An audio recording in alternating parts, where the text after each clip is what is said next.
Hello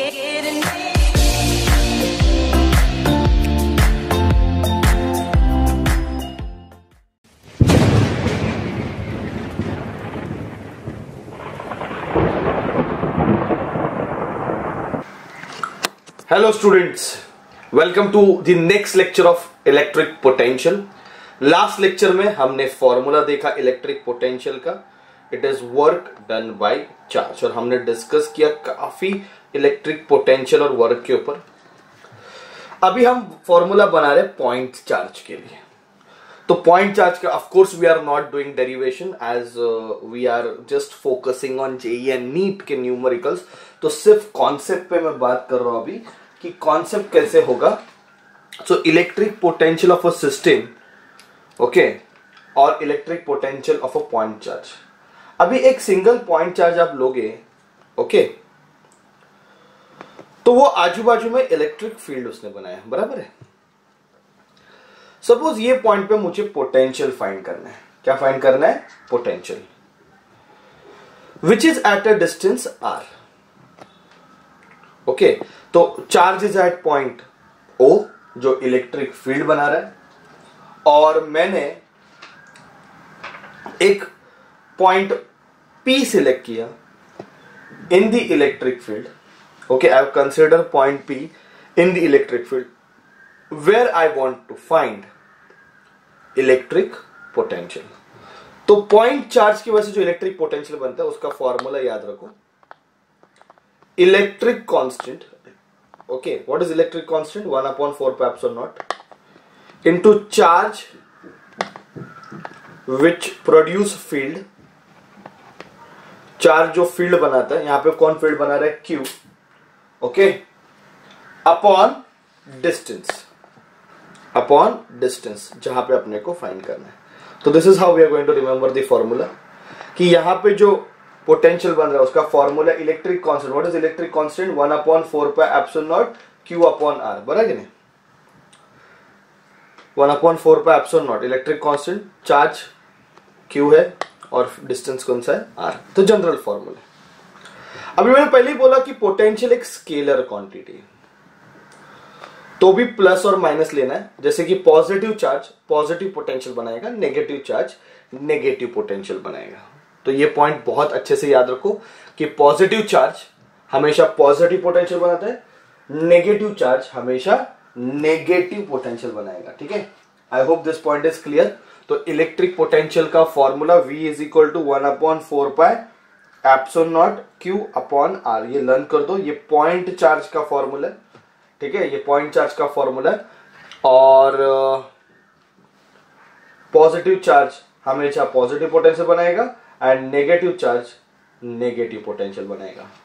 ठीक है, अभी हम पढ़ते सिस्टम ऑफ चार्जेस। सपोज अभी एक काम करते कि एक सिस्टम लेते हैं जिसमें बहुत सारे चार्जेस है, Q1 Q2 Q3, ओके, और किसी पॉइंट पे मुझे पोटेंशियल फाइंड करने का। एट दिस पॉइंट पे if I want to find the potential, तो फॉर्मूला बहुत सिंपल है। पोटेंशियल का फॉर्मूला आएगा 1/4 pi epsilon naught, ये तो आने ही वाला है। Because I am going to consider, suppose कि ये वाला डिस्टेंस R1 है, ये वाला डिस्टेंस R2 है, ये वाला डिस्टेंस R3 है, तो सबके पोटेंशियल ऐड हो जाएंगे ना। तो यहाँ पे पोटेंशियल स्केलर क्वांटिटी, सबका पोटेंशियल ऐड हो जाएगा V1 plus V2 plus V3, बराबर कि नहीं? तो इन सबको प्लस करोगे, 1/4 pi epsilon naught कॉमन आएगा, तो बचेगा क्या? Q1 upon R1 plus Q2 upon R2 plus Q3 upon R3। तो simply I can remember this कि 1/4 pi epsilon naught, इसको ऐसे लिख सकते हैं, summation of all charges upon their distance. Okay, summation, क्योंकि ये तो कांस्टेंट है, और चार्जेस अपॉन देयर डिस्टेंस, तो इससे आंसर अपने को आ जाएगा। ठीक है, अभी उसमें भी सारे पॉजिटिव लिए तो मैंने सब प्लस लिख दिया। अगर कोई एक माइनस रहेगा तो यहां पे माइनस आ जाएगा। तो पॉजिटिव चार्ज पॉजिटिव पोटेंशियल बनाता है, नेगेटिव चार्ज नेगेटिव पोटेंशियल बनाता है। अभी यहां पे डिस्क्रीट चार्जेस थे, ओके, क्या थे?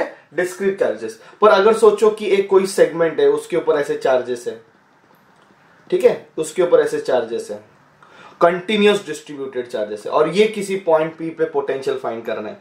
तो what I will do, I will select a very small charge dq। क्या सिलेक्ट करूंगा? Very small charge dq।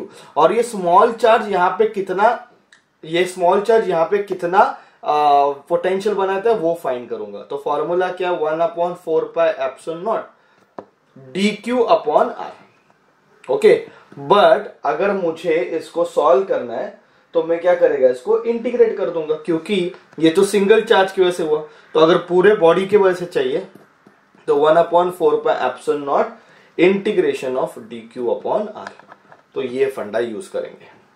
तो बहुत सिंपल है पोटेंशियल का कॉन्सेप्ट। ये पॉइंट चार्ज का फॉर्मूला पहले आप याद रखो, v is equal to 1/4πε0 q upon r। मैं इसको ऐसे याद रखता हूं, इलेक्ट्रिक कांस्टेंट इनटू जो फील्ड बनाता है अपॉन डिस्टेंस। ओके, यहां पे किसी पॉइंट पे इलेक्ट्रिक पोटेंशियल क्या रहेगा, डिस्ट्रीब्यूशन ऑफ चार्जेस कैसे है, अगर डिस्क्रीट चार्जेस है या कंटिन्यूस चार्जेस है। डिस्क्रीट चार्जेस है तो सबका गारंटीडली ऐड होते जाएगा, और अगर कंटिन्यूस चार्जेस है तो स्मॉल चार्ज हमें सिलेक्ट करना है और इंटीग्रेट करके आंसर लेके आना है। ठीक है, तो ये चीज को थोड़ा समझते हैं। Look at this. Okay, 4 charges are placed at the 4 vertices of the square. The electric potential at the center of the sphere. Centre पे इलेक्ट्रिक पोटेंशियल क्या रहेगा। अभी मैं आपको बोलता हूं कि अगर सोचो ये वाला जो कॉन्सेप्ट अपन ने किया अभी, इस फॉर्मूला में सोचो अगर आर सारे सेम रहेंगे तो, अगर सारे आर भी सेम रहेंगे, अगर सारे आर भी सेम रहेंगे तो आर भी कांस्टेंट बाहर आ जाएगा। तो 1/4πε0 r summation of all charges. ठीक है, तो ऐसे लिख सकते हैं। तो this is what you have to understand कि अभी सोचो मुझे सेंटर पे क्या फाइंड करना है, पोटेंशियल फाइंड करना है। तो सेंटर पे पोटेंशियल तो सारों बनाएंगे, v1 v2 plus v3 plus v4। It is a scalar quantity, तो मैं डायरेक्टली ऐड कर रहा हूं।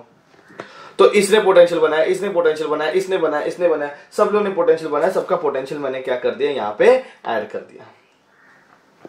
फॉर्मूला क्या बनेगा, अभी इसमें आर सेम है ना, ये आर है, ये आर है, ये आर है, ये आर है। तो फॉर्मूला क्या आएगा, 1/4πε0 आर भी कांस्टेंट आएगा, समेशन ऑफ ऑल चार्जेस। तो समेशन ऑफ ऑल चार्जेस क्या आएगा, ऑल चार्जेस का समेशन क्या आएगा, नेट चार्ज कितना देखो 4 -2 +2 -4, जिसका आंसर कितना है 0। तो पोटेंशियल कितना होने वाला है 0। तो ये पॉइंट याद रखना कि प्लस माइनस कंसीडर करना है। It is a scalar quantity, आप डायरेक्टली ऐड कर सकते हो। Okay, this sum is going to be very important sum, very very important. You just try to understand इसको कैसे सॉल्व करना है। 2 electric charges Qn minus Tq are placed at the distance 6 meter apart on the horizontal plane. Okay, अपन एक काम करते हैं, एक प्लेन कंसीडर करते हैं। ठीक है, तो ये एक प्लेन है, चलो ये एक्स एक्सिस है, ये वाई एक्सिस है। ओके, ये प्लेन है और चार्जेस को इस प्लेन में रखा है। तो एक काम करते, क्यू चार्ज को ओरिजिन पर रख देते हैं और -2q चार्ज जो है वो 6 मीटर दूर है। -2q जो चार्ज है वो 6 मीटर दूर है। I want to find locus of point on the plane, इस प्लेन में कि भाई कहां पे, किस पॉइंट पे पोटेंशियल 0 है, एट कौन से पॉइंट पे पोटेंशियल 0 फाइंड करना है। चलो वो पॉइंट P ले लेते हैं जहां पे पोटेंशियल 0 है। Let P be the point where potential is 0। Okay, ये मैंने कंसीडर किया। ठीक है, अब बच्चों मैं यहां से एक परपेंडिकुलर ड्रॉ करता हूं और मैंने ये परपेंडिकुलर ड्रॉ किया। तो ये जो है वो x है ना, क्योंकि ये x डिस्टेंस है, x एक्सिस पे स्मॉल x, और ये y है। तो ये पॉइंट जो हो जाएगा वो x, y। पॉइंट क्या हो जाएगा, x, y। ये r1 डिस्टेंस पे और ये r2 डिस्टेंस पे। ओके, तो P मैंने पॉइंट सिलेक्ट किया xy प्लेन में जहां पे पोटेंशियल 0 है, और ये P पॉइंट इस Q चार्ज से r1 डिस्टेंस पे और इस चार्ज पे r2 डिस्टेंस पे। So total potential at point P क्या रहेगा, जो ये पोटेंशियल प्रोड्यूस करेगा, 1/4π epsilon naught Q upon R1 plus 1 upon 4 pi epsilon naught minus 2Q upon R2। क्योंकि दो ही चार्ज है तो दोनों यहां पे पोटेंशियल बनाएंगे। ये वाला चार्ज यहां पे पोटेंशियल बनाएगा 1 upon 4 pi epsilon naught Q upon R1 और ये वाला चार्ज यहां पे पोटेंशियल बनाएगा 1 upon 4 pi epsilon naught Q minus 2Q upon R2। Potential यहां पे कितना है 0 इस पॉइंट पे, तो इधर मैं 0 सब्स्टिट्यूट कर देता हूं तो 0 is equal to 1 upon 4 pi epsilon naught, अगर मैं कॉमन निकाल तो अंदर बचेगा Q upon R1 minus 2Q upon R2, बराबर है। ये उधर जाएगा तो 0 हो जाएगा। Simply I can get this part as Q upon R1 okay is equal to 2Q upon R2, ये कैंसिल हो गया। देयरफॉर R2 जो है मुझे क्या मिलेगा 2 टाइम्स R1 मिलेगा बच्चा। तो ये एक रिलेशन मुझे मिला कि R2 इज 2 टाइम्स R1। मुझे तो पॉइंट P लोकेट करना है कहां पे, मतलब मुझे X और Y में इंटरेस्ट है। तो R1 तो मुझे मिलेगा ना पाइथागोरस थ्योरम लगा के, it is x square plus y square. और ये देखो ये वाले ट्रायंगल में अगर मैं R1 square is equal to x square plus y square लिख सकता हूं तो R2 स्क्वायर क्या लिखेगा ये वाले ट्रायंगल में, it is 6 minus x the whole square plus y square. समझा? क्योंकि ये अगर डिस्टेंस मैंने x लिया है तो गारंटेडली ये 6 माइनस एक्स है। तो ये अगर राइट एंगल ट्रायंगल है तो इस ट्रायंगल में if I apply Pythagoras theorem I will get this, बराबर है। So what I will get R2 square is equal to 36 minus 12x plus x square plus y square, ये R square की value है। तो R1 square R2 square दोनों मिल गया। अगर मैं इसको ऐसे लिख सकता हूं R2 square is 4 times R1 square, तो इसको इक्वेशन 1 बोलते हैं। तो what I will do, I will substitute in equation 1, इधर सब्स्टिट्यूट कर देते हैं। तो R2 स्क्वायर के बदले क्या आएगा 36 minus 12x plus x square plus y square is equal to 4 times R1 क्या है x square plus y square. तो ये R1 की वैल्यू और ये R2 की वैल्यू मैंने यहां पे सब्स्टिट्यूट कर दी। चलो इसको सिर्फ सॉल्व करना, x और y मिल जाएगा। इट्स बहुत सिंपल है समझना इसको। ब्रैकेट ओपन करके इन सबको उधर लेके जाते हैं। तो ये 4x स्क्वायर है, ये x स्क्वायर इधर आएगा तो बन जाएगा 3x स्क्वायर। ये 4y स्क्वायर है, y स्क्वायर इधर आएगा तो बनेगा minus plus 3y square. Minus 12x इधर आएगा तो कितना बन जाएगा plus 12x is equal to 36। Okay is equal to 36, बराबर है। अभी इसको 3 से डिवाइड कर सकते हैं तो ये x square plus y square plus 4x is equal to कितना हो जाएगा 12, बराबर है। अब मैं क्या करता हूं दोनों बाजू 4 से ऐड करता हूं तो x square plus 4x plus 4, इधर 4 ऐड कर दिया देखो मैंने, प्लस वाई स्क्वायर है ना। तो 4x को एक साथ एक्स स्क्वायर 4x एक 4 ऐड कर दिया प्लस वाई स्क्वायर, इधर भी 4 ऐड करेंगे तो 12 प्लस 4। लेफ्ट हैंड साइड में 4 ऐड किया तो राइट हैंड साइड में करना पड़ेगा। This is x plus 2 the whole square plus y square is equal to 16। तो ये तो वो फॉर्म हो गया ना सर्कल वाला, इक्वेशन ऑफ सर्कल हो गया।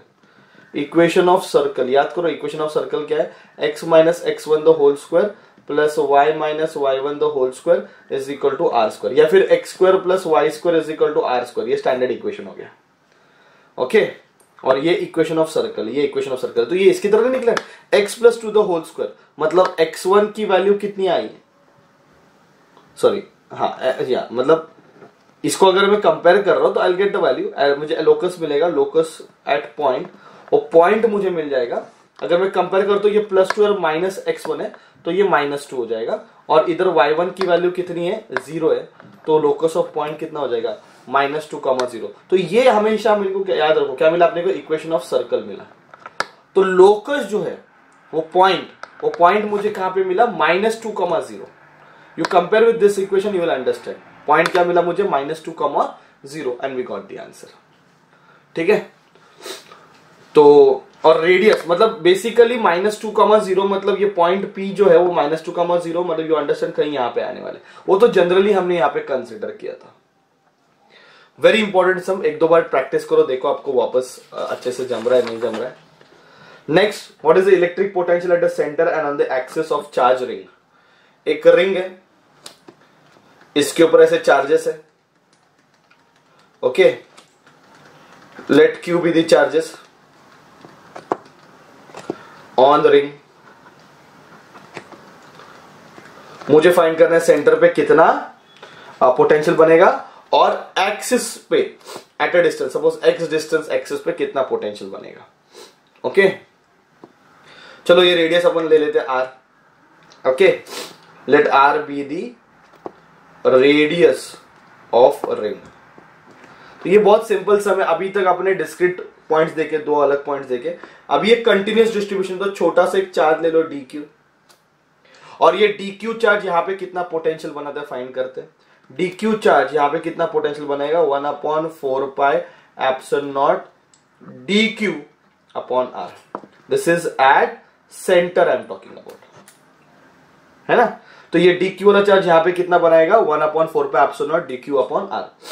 ओके, इसको मैं डीवी बोलता हूं कि ये डी क्यू ने जो बनाया। मुझे तो पूरा चाहिए ना भाई कि पूरा रिंग सेंटर पे कितना बनाता है, तो it is integration of dv. तो 1/4 epsilon naught R integration of d q. D q को इंटीग्रेट करोगे तो क्या मिलेगा, टोटल चार्ज मिलेगा क्यू। तो फॉर्मूला है 1/4 epsilon naught q upon R. तो बहुत सिंपल वे में इसको सॉल्व कर दिया। सपोज ये एक्सिस है, एक्सिस पे एट अ डिस्टेंस एक्स मुझे फाइंड करना है, और ये डिस्टेंस ले लेते हैं R1। क्या ले लेते हैं, R1। तो ये वाला एलिमेंट यहां पे कितना पोटेंशियल बनाएगा ऑन एक्सिस। अभी एक्सिस का बात करते हैं। तो एक्सिस का फॉर्मूला क्या आएगा, dv is equal to 1/4 epsilon naught, charge क्या है डी क्यू और डिस्टेंस R1 है। ओके, तो मुझे अगर पोटेंशियल फाइंड करना है एक्सिस पे, तो मैं इंटीग्रेट करूंगा सारे चार्जेस की वजह से। तो 1/4 एप्सिलॉन नॉट R1, ये तो कांस्टेंट रहेगा। इंटीग्रेशन किसको होगा, डी क्यू को, तो अपने को क्या मिलेगा, क्यू। तो v एक्सिस का फॉर्मूला है 1/4 epsilon naught q upon R1। पर ये R1 अपने को नहीं दिया रहेगा, R और X दिया रहेगा। तो R1 square is x square plus y square. तो in place of R1 you can write root of x square plus y square. ये वैल्यू यहां पे सब्स्टिट्यूट करो, तो v एक्सिस का फॉर्मूला मिलेगा 1/4 epsilon naught q upon root of x square plus y square. ठीक है, तो ये एक्सिस का फॉर्मूला, ये सेंटर का फॉर्मूला है। देखो हमने प्रूव कर दिया। So it's very simple thing. Discretes वाले सम भी हमने किए और कंटिन्यूअस डिस्ट्रीब्यूशन वाले सम भी हमने किए। ठीक है बच्चों, थैंक यू वेरी मच।